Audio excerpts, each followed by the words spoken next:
पालकमंत्री तथा राज्याचे आरोग्य व कुटुंब कल्याण मंत्री प्रकाशराव आबिटकर यांना वाढदिवसाच्या हार्दिक शुभेच्छुक अनिता देशमुख, तहसीलदार व कार्यकारी दंडाधिकारी, राधानगरी।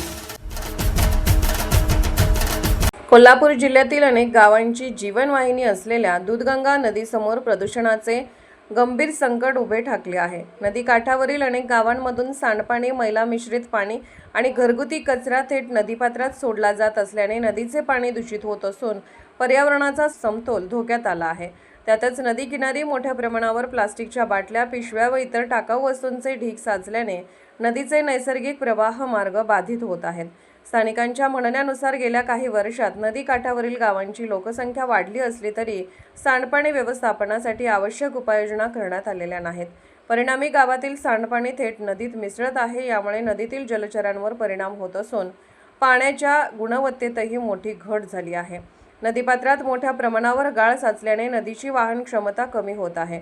पावसाळ्यात पाण्याचा वेग वाढल्यानंतर नदीला आलेला पूर पात्राबाहेर जाण्याची शक्यता निर्माण होते। त्यामुळे नदीकाठावरील गावांना महापुराचा धोका वाढत असल्याची चिंता व्यक्त होत आहे।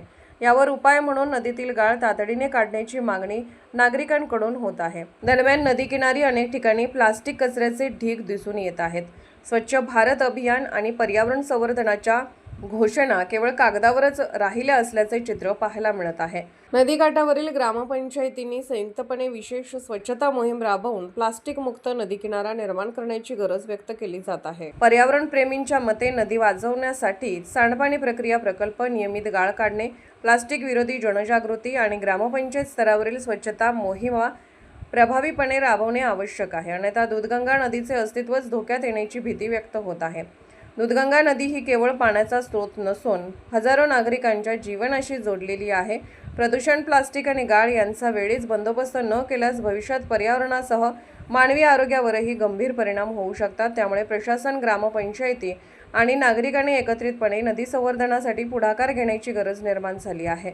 कोल्हापूरहून दर्पण न्यूजसाठी अनिल पाटील। निर्भीड बेधडक बातमीसाठी